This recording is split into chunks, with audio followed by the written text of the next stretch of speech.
Oke baik, selamat pagi kepada anak-anak semua.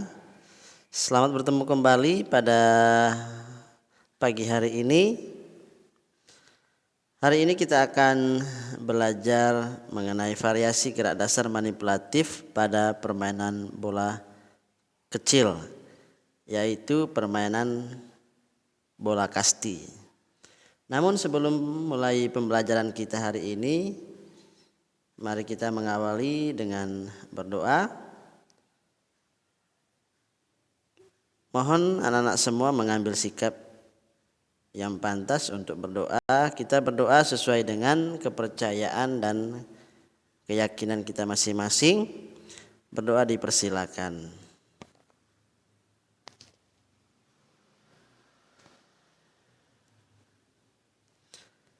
Berdoa selesai. Langsung saja Pak Guru untuk mempresentasikan materi pada hari ini.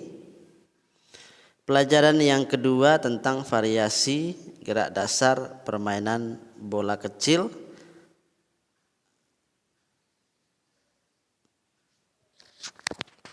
Tujuan pembelajaran yang kita belajar pada hari ini adalah yang pertama, memahami variasi gerak dasar manipulatif permainan kasti.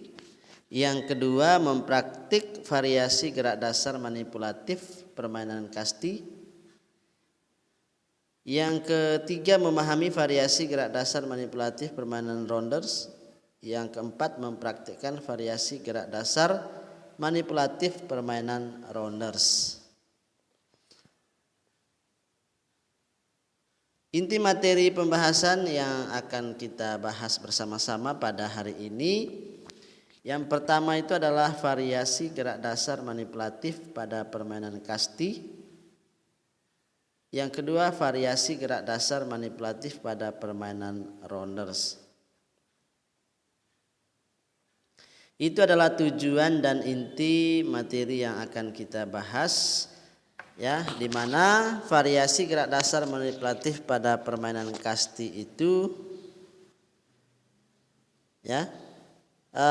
Yang pertama kita bahas dulu pengertian permainan kasti, ya. Nah, permainan kasti ini sebenarnya sudah ada ya sejak zaman dahulu, ya. Itu merupakan permainan tradisional yang dimainkan oleh anak-anak di waktu istirahat, ya. Bahkan juga dulu Pak Guru waktu kecil ini sering sekali bermain kasti, ya. Apalagi kalau bermain kasti itu pada saat hujan, ya. Nah, permainan kasti ini disebut juga sebagai gebokan, ya. Permainan kasti menggunakan satu bola kecil, ya. Kalau dulu zaman kita itu bola kasti itu tidak sebagus yang sekarang, ya. Dulu itu kita pengganti bola kasti itu menggunakan bola yang terbuat dari kumpulan-kumpulan kertas yang sudah tidak dipakai, ya, dibuat bulat terus diikat dengan menggunakan tali atau karet, ya, sehingga membentuk bola kasti, ya, bentuk kecil, ya. Itu yang digunakan pada zaman-zaman Pak Guru dulu. Tetapi kalau zaman-zaman sekarang itu sudah perkembangan sungguh luar biasa, dan di bola kasti juga itu tidak menggunakan kertas, ya, tapi sekarang sudah menggunakan bola yang sesuai dengan perkembangan zamannya, yang terbuat dari kulit, ya, dan desainnya juga sangat bagus sehingga menarik semua orang, ya, untuk membeli. Nah, untuk permainan kasti tersendiri ini itu tidak beda jauh dari permainan rounders, ya. Nah, permainan rounders ini juga merupakan sebuah permainan bola kecil, ya, yang dibawa ke Indonesia oleh bangsa Belanda, ya. Nah, pada dasarnya permainan kasti dan rounders ini sama, hanya sedikit saja berbeda. Nah, perbedaannya di sini adalah permainan kasti dan rounders mengandung unsur gerak yang bervariasi, yakni jalan, terus ada juga lari, ada lompat, menekuk, meliuk, ya, melempar, menangkap, mendorong, dan memukul. Nah, sebagai latihan permainan kasti dan rounders itu dapat dimodifikasi. Nah, modifikasi permainan rounders ya, kasti dan rounders adalah bentuk penyederhanaan permainan dalam aturan, alat yang digunakan dan lapangan untuk bermain. Nah, pengertian dari permainan kasti ini adalah olahraga yang dimainkan beregu dan dimainkan oleh dua regu, ya.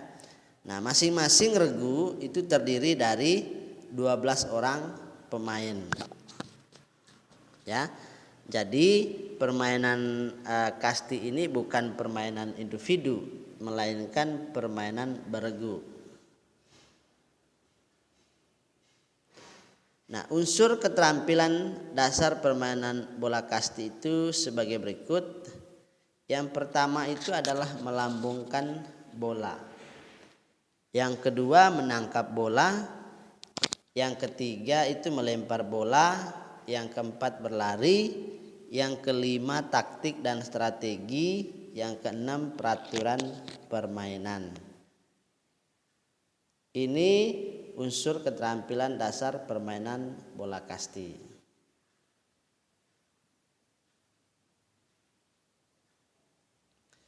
Nah, permainan bola kasti ini juga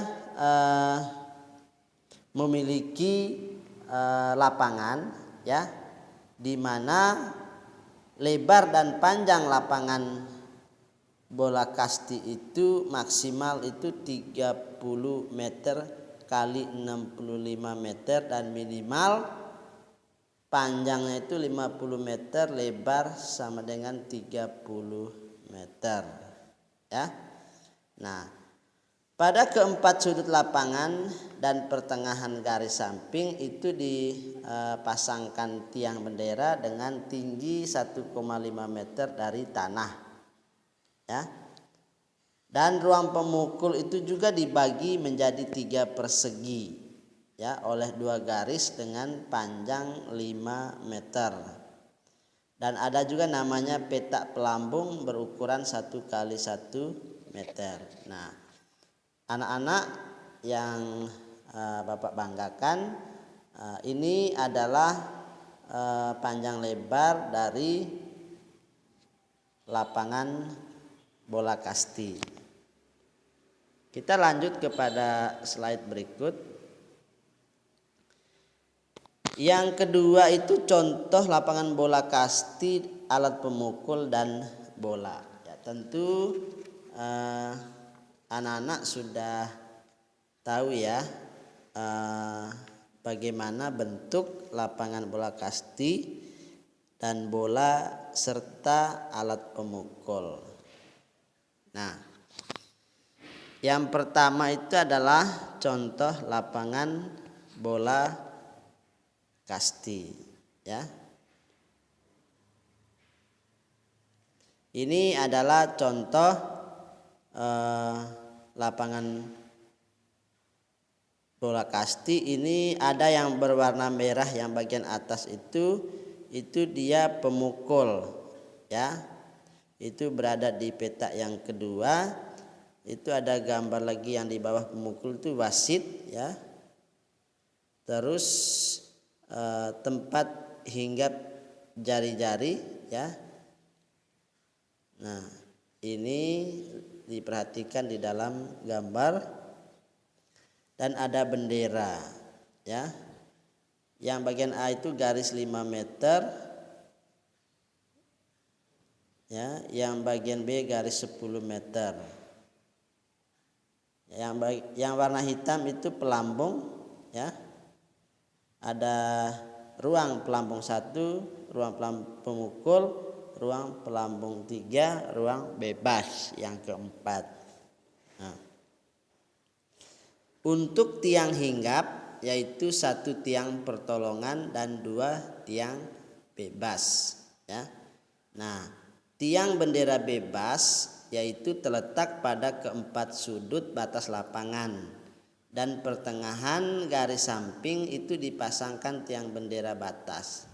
Nah, jadi total terdapat 6 tiang bendera dengan tinggi 1,5 meter. Ya. Nah, ini tadi contoh lapangan bola kasti. Contoh alat pemukul. Ya, ini contoh alat pemukul bola kasti. Ya. Nah, kayu pemukul ini terbuat dari kayu dengan panjang 50 cm ya, atau 60 cm. Nah, penampangnya itu berbentuk bulat telur. Bagian yang berbentuk bulat telur itu memiliki lebar 5 cm dan tebalnya itu 3,5 cm. Nah, panjang tempat pegangannya antara 15 sampai 20 cm. Nah, ini contoh alat pemukul. Yang ketiga itu contoh bola kasti. Ini contoh bola kasti ya, seperti yang Pak Guru sampaikan tadi bahwa dengan perkembangan teknologi dan zaman juga sehingga semuanya berubah ya. Kalau zaman-zaman dulu kita itu bentuk bola kasti itu tidak seperti ini. Nah, bola itu memiliki bagian luar yang terbuat dari karet ya, atau kulit diisi wol, kapuk, sabut atau ijuk. Ya, keliling bola antara 19 sampai 21 cm, berat bola antara 70 sampai 80 gram ya. Bola ini harus cukup estetis, tidak boleh keras ya. Ini contoh bola kasti. Yang bagian C itu adalah gerak dasar manipulatif permainan kasti. Nah, dalam permainan kasti itu anak-anak memiliki gerak dasar yang harus dilakukan oleh setiap pemain. Ya. Yang pertama itu adalah melambungkan bola. Ya, ini contohnya. Kalau yang punya buku itu ada di buku. Nah, seorang pelambung itu bertugas melambungkan bola ke arah pemukul ya, dengan ayunan dari bawah dengan satu tangan ya. Seorang pelambung itu melambungkan bola dari bawah menggunakan satu tangan, tidak boleh menggunakan dua tangan. Nah, pelambung harus mampu melambungkan bola lurus ke atas ya dan ke bawah sesuai dengan permintaan pemain yang akan melakukan pemukulan. Ya, coba nanti anak-anak mempraktekkan ini ya. Bisa dengan dibantu oleh kakak atau adik atau orang tua kalian ya. Kalau tidak punya bola kasti di rumah bisa beli karena harganya murah ya, tidak terlalu mahal ya. Ini contoh gambar melambungkan bola ya. Nah, cara untuk melakukan melambungkan bola ini tentu memiliki langkah-langkahnya. Yang pertama itu bola dipegang dengan tangan kanan ya. Yang kedua menghadap ke teman yang akan memukul bola. Yang ketiga langkahkan kaki kanan satu langkah ke depan. Yang keempat ayunkan bola dengan tangan kanan. Yang kelima lemparkan bola ke depan sesuai dengan permintaan pemukul ya. Kalau lemparannya bagus maka pemukul pun bisa memukul bola tersebut dengan baik ya. Nah, yang kedua itu melempar bola lurus atau mendatar.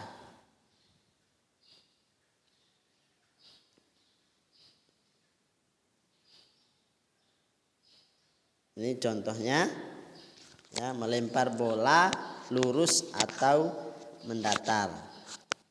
Nah, sama juga tadi bahwa bola dipegang dengan tangan kanan menghadap ke arah sasaran lempar. Terus pandangan itu harus tertuju pada sasaran lempar. Nah, kedua kaki itu dibuka silang, ya, lutut agak ditekuk. Ya. Nah, tangan itu harus direntangkan, ya, lebar ke belakang dengan bola diarahkan ke sasaran. Lengan kiri lurus ke depan sejajar dengan bahu. Sikap badan sedikit ke belakang. Dengan melangkahkan kaki, lemparkan bola lurus ke arah depan, ya. Itu cara untuk melempar bola lurus atau mendatar.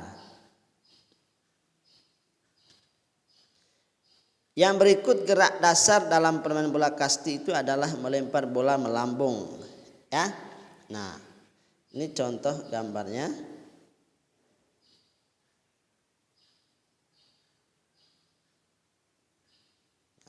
Nah, bagaimana cara melakukan melempar bola melambung? Nah, yang pertama anak-anak lakukan itu adalah arahkan bola dengan lemparan dari belakang bawah ke depan atas, ya. Yang kedua, pandangan ditujukan pada arah sasaran lempar.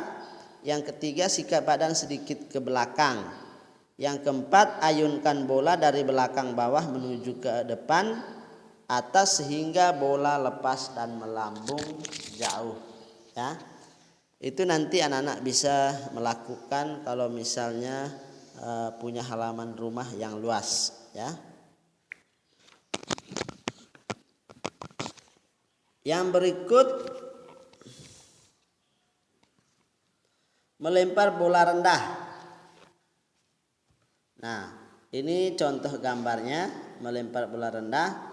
Bagaimana cara melakukan melempar bola rendah? Yang pertama anak-anak lakukan itu adalah melangkahkan satu kaki ke depan, ya. Coba diperhatikan di gambar di slide-nya. Yang kedua, bola diayunkan dari belakang atas menuju ke depan bawah hingga meluncur setinggi lutut penerima, ya. Yang terakhir, pandangan selalu tertuju pada bola, ya. Itu cara melakukan melempar bola rendah. Yang berikut melempar bola menggelinding, ya. Nah, ini contoh gambarnya. Melempar bola menggelinding itu memiliki gerak yang sama dengan melempar bola rendah, ya. Tangan itu diayunkan dari atas menuju ke lutut, ya. Nah, menangkap bola, ya, itu merupakan salah satu gerak dasar dalam permainan bola kasti. Nah, menangkap bola itu ada menangkap bola mendatar. Ini contohnya, ya, menangkap bola mendatar.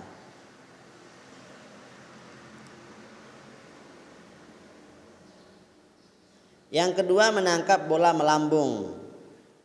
Ini juga contohnya, ya. Kalau anak-anak punya buku di rumah itu di buku itu ada langkah-langkahnya, ya. Bagaimana cara menangkap bola mendatar, bagaimana cara menangkap bola dengan menangkap bola melambung, ya. Semua ada di buku. Bagi anak-anak yang belum punya buku mohon segera dibeli, ya. Oke. Untuk pembelajaran hari ini anak-anak sudah selesai. Untuk minggu depan anak-anak akan belajar tentang variasi gerak dasar manipulatif pada permainan rollers, ya. Namun sebelum Pak Guru mengakhiri pembelajaran kita hari ini, jika ada pertanyaan dari anak-anak terkait materi hari ini mohon nanti disampaikan, ya. Dan sebelum diakhiri, Pak Guru menyampaikan kepada anak-anak agar anak-anak itu selalu rajin belajar di rumah, ya. Mohon tidak selalu bermain game, ya. Mohon juga anak-anak membantu orang tua di rumah, ya.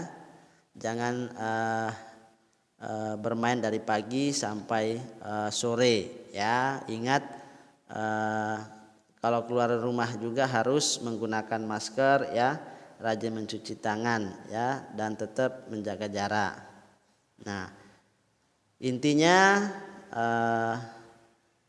Pak Guru berharap anak-anak itu tetap rajin belajar, ya. Apapun yang disuruh oleh orang tua di rumah itu mohon anak-anak taati, ya. Karena anak-anak itu Pak Guru pikir kalian itu adalah anak-anak yang hebat, ya. Tidak boleh melawan perintah orang tua, itu penting, ya. Salah satu yang harus anak-anak lakukan itu adalah tidak boleh melawan perintah orang tua. Kalau orang tua panggil itu jawabnya harus dengan sopan, dengan kata-kata yang sopan, ya. Dan harus saling menghargai orang yang lebih tua, ya. Nah, itu saja pesan dari Pak Guru, ya. Dan tetap jaga prokes juga, ya. Baik, kita akhiri pembelajaran kita pada hari ini dengan berdoa. Saya mengajak anak-anak semua untuk mengambil sikap yang pantas. Terakhir pesan dari Pak Guru itu jangan lupa berdoa, ya. Berdoa buat orang tua, ya, berdoa buat Pak Guru, Bapak Ibu guru, buat teman-teman, buat semua, ya. Buat anak-anak juga, buat masa depan anak-anak. Itu yang paling penting, ya. Bekerja sambil berdoa. Kalau dalam bahasa Latinnya itu ora et labora, ya. Itu hal yang paling penting, ya. Oke, kita akhiri pembelajaran kita hari ini dengan tutup dengan doa. Saya persilakan anak-anak berdoa sesuai dengan keyakinan dan kepercayaan masing-masing. Berdoa dimulai. Berdoa selesai. Baik anak-anak, sampai jumpa pada pertemuan berikut, ya.